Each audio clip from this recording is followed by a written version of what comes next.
मैं हृदय से आभार प्रकट करता हूं कि इन्होंने मुझे आमंत्रित किया और आदेश दिया कि मुझे हर हालत के अंदर यहाँ पर आना है।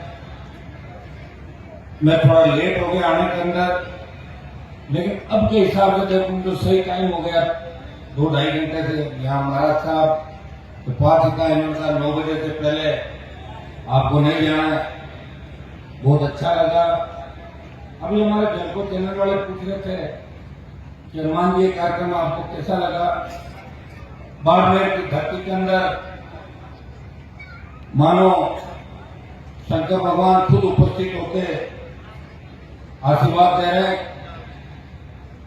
और जो लोग कलयुग के अंदर पाप बढ़ रहा है, दूसरी तरफ धर्म के प्रति भी लोगों की आस्था बढ़ती जा रही है।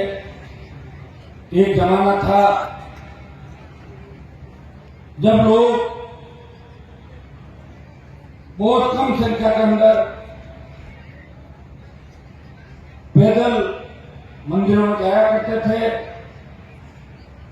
चाहे रामदेवरा का मेला हो, सालासर बालाजी का हो, लेकिन आज लाखों की तादाद में लोग अपने परिजनों के साथ, परिवार के साथ पैदल यात्रा करके धर्म के प्रति जिस तरह महत्व को समझ रहे हैं और जिस तरह गाय की सेवा का बीड़ा लोगों ने उठाया।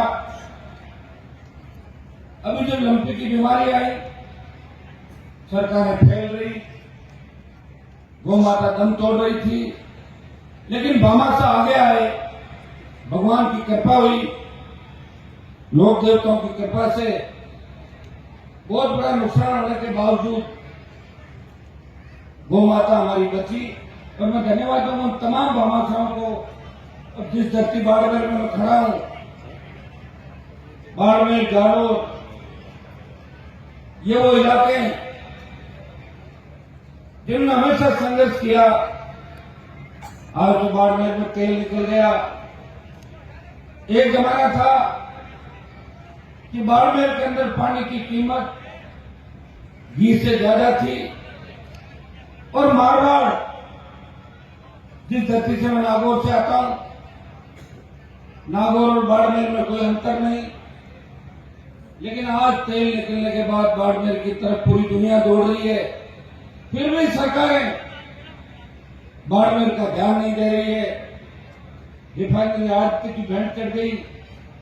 ये रिफाइनरी बहुत पहले चालू हो जाती तो हजारों करोड़ रुपए का राजस्व हमारी राजस्थान की सरकार को मिलता, वो पैसा आपके ऊपर खर्च होता, वो पैसा गुजरात जा रहा है। आपसी झगड़े के अंदर, कांग्रेस भाजपा के झगड़े के अंदर रिफाइनरी अटक गई थी। भाइयों, आपको चिंता करनी होगी। अब नए राजस्थान, मैं अकेला व्यक्ति लड़ाई लड़ रहा हूं, रोज पेपर लीक हो रहे हैं, रोज अपराध बढ़ रहा है, किसान कर्ज के बोझ से तले आत्महत्या कर रहा है, जवान बेरोजगार से तंग आकर आत्महत्या कर रहा है। सुबह घर से जाएगा, वो वापिस आएगा या नहीं आएगा, इस बात की कोई गारंटी नहीं। हमारी बहन बेटियां सुरक्षित नहीं, गौ माता सुरक्षित नहीं, धर्म सुरक्षित नहीं, कौन हमें बचाएगा? आप खुद को ही उठ के विचार करना होगा। और ऐसे तमाम नेताओं को जो वोट लेने के बाद आपकी चिंता नहीं करते, वोट लेने के बाद वो उन लोगों की चिंता नहीं करते जो बूथ पे उनके लिए लड़ते हैं, वो चिंता अपने परिवार की करते हैं, खुद के बिजनेस की करते हैं। ऐसे नेताओं को घर भेजने का काम आपको इस राजस्थान के अंदर करना होगा, तब जाके नए राजस्थान का निर्माण होगा। मेरे जैसे लोग कम मिलेंगे आपको लड़ने वाले। जिस व्यक्ति ने जवानी के अंदर सत्ता को ठोकर मारी और सत्ता मेरे आगे पीछे रही, लेकिन हनुमान बेनीवाल ने पढ़ लिया कि मैं जब तक राजस्थान को बदल नहीं देता, राजस्थान की तस्वीर नहीं बदल देता, राजस्थान के नौजवान और किसान की तकदीर नहीं बदल देता, मैं साधु संतों के आशीर्वाद से इसी तरह इस राजस्थान के अंदर संघर्ष करता रहूंगा।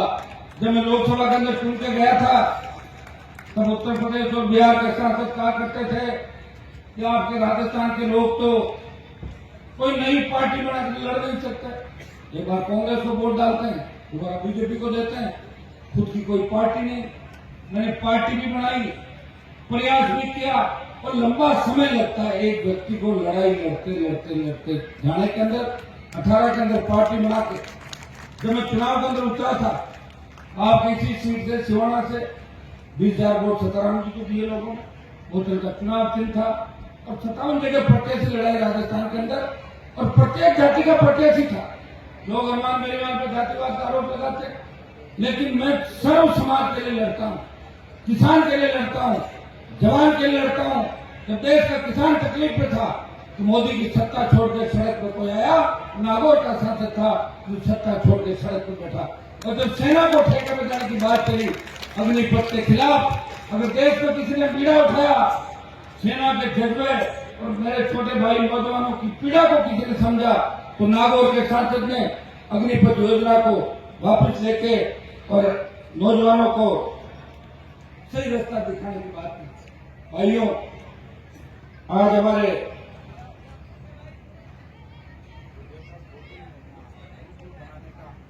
हमारे महाराज जी का यहाँ गुरुकुल बनने का संकल्प है।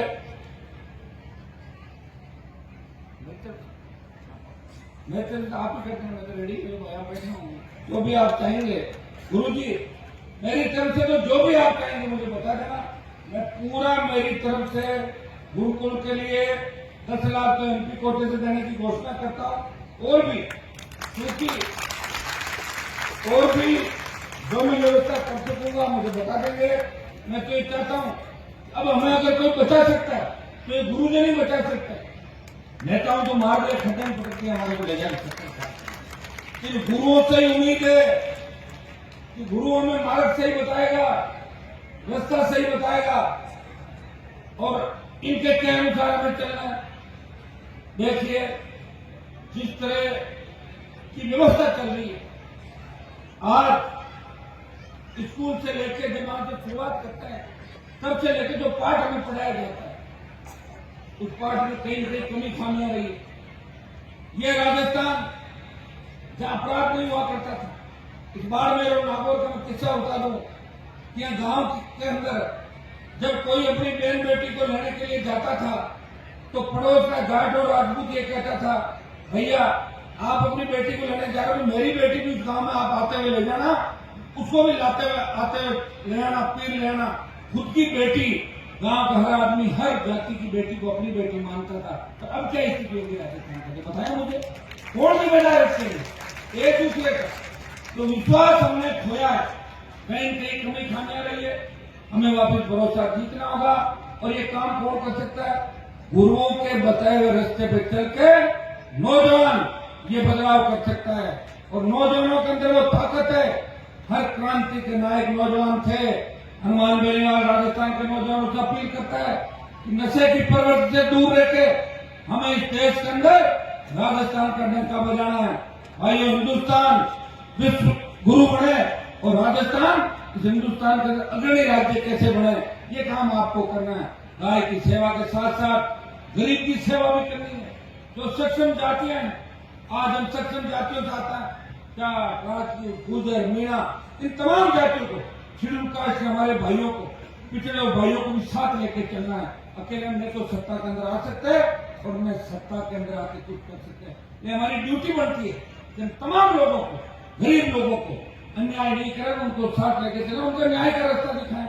मेरे पे लोग बहुत आरोप लगाते रहते हैं, लेकिन मेरी असली जिंदगी को अगर कोई जानता है उसको लगेगा हनुमान नेता नहीं, हमारा भाई है, ये मदद करता है, और इसमें नेता वाला बिल्कुल आपको नहीं लगेगा। और इसलिए लोग रात को इंतजार करते हैं। और बाड़मेर के अंदर मैंने पहले भी कहा था, इस बाड़मेर से मेरा पूर्व जन्म का रिश्ता है।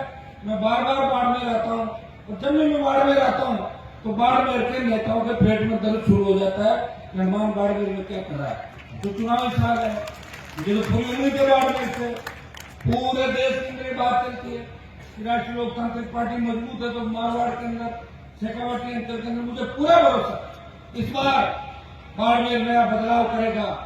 बाड़मेर से जिस क्रांति की शुरुआत हुई थी, बाड़मेर के नौजवानों ने, किसानों ने मुझे नई ऊर्जा दी, बुखार रैली के माध्यम से देश को जगाया और कर्ज मुक्त किसान की बात अगर कहीं से चली तो नागौर से लेकर जब बाड़मेर में बुखार रैली हुई तो देश में कर्ज मुक्त किसान की बात चली। भाइयों, इतना ही विश्वास दिलाता हूँ कि बजरी जिस तरह 600 जा रही है, टोल आपको देना पड़ रहा है, कानून का राज नहीं, भ्रष्टाचार का बोलबाला है। मैं बजरी की दरें भी कम कराऊंगा पूरे राजस्थान के अंदर। समय लग सकता है, आगामी दिनों के अंदर बड़े आंदोलन राजस्थान के अंदर होंगे। और बिजली, टोल, रोजगार, अरे हमारी जो बेटियां बैठी है, बहनें बैठी है, ये भी बात कहती है कि स्कूल खुलाओ, कॉलेज खुलाओ, ये सही है, हम बहुत पीछे रह गए, लेकिन आने वाला समय आपका है, इतना भरोसा मैं दिला सकता हूँ। जब गुरुजी ने शुरुआत करी और इस प्रांगण के अंदर आके ऐसा लग रहा है कि जैसे सतयुग का वास हो रहा है, सतयुग के अंदर बैठे और शंकराचार्य जी का पदार्पण हुआ और उनके दर्शन का लाभ मुझे भी मिला। और मैं तो ये भी कहना चाहूंगा कि जो नेता यहाँ नहीं आएंगे वो निश्चित रूप से आशीर्वाद उनको जो मिलना वो नहीं मिलेगा। तमाम उन नेताओं को जिनको गुरुजी ने आमंत्रित किया, यहाँ कल और परसों 2 दिन बचे, सबको आके और आशीर्वाद प्राप्त करना चाहिए। मैं गुरुजी को इतना विश्वास दिलाता हूँ, आप जवान हैं, ऊर्जावान हैं और बाड़मेर की धरती में बहुत से गुरुजन इस देश को दिए। ये हमारी संस्कृति को बचा कर खड़ा है बाड़मेर। ये वो जिले हैं, एक तरफ पाकिस्तान खड़ा है, फिर भी चिंता नहीं करते, हिम्मत वाले हैं और पाकिस्तान से लड़ने के लिए हर समय तैयार रहते हैं बाड़मेर के लोग। देखिए पूरा सीमावर्ती इलाका है और हमारी माताएं में सोशल मीडिया के अंदर अगर देखें तो सबसे ज्यादा अगर कोई एक्टिव जिला है तो बाड़मेर का जवान सबसे ज्यादा सोशल मीडिया करते हैं। मैं आह्वान करूंगा कि जातीय खेल को हमें खत्म करना। कौन खत्म करेगा? हम खत्म करेंगे। कैसे करेंगे? सही बात को सही तरीके से पेश करना है और गलत बात को, बदमाश, माफिया और गैंगस्टर किसी का आइकन नहीं होना चाहिए, अपराधी किसी का आइकन नहीं होना चाहिए। अगर ये बात अपन तय कर लेंगे तो निश्चित रूप से आने वाला समय आपको मैं इतना ही भरोसा दिलाता हूँ, मैं आपको धोखा नहीं दूंगा, सबको साथ लेके चलूंगा, नए राजस्थान का निर्माण करूंगा और साधु संतों के दिखाए हुए रास्ते पे आदर्श स्थापित करके और आप सबको साथ लेके चलूंगा, सब समाज को साथ लेके चलूंगा।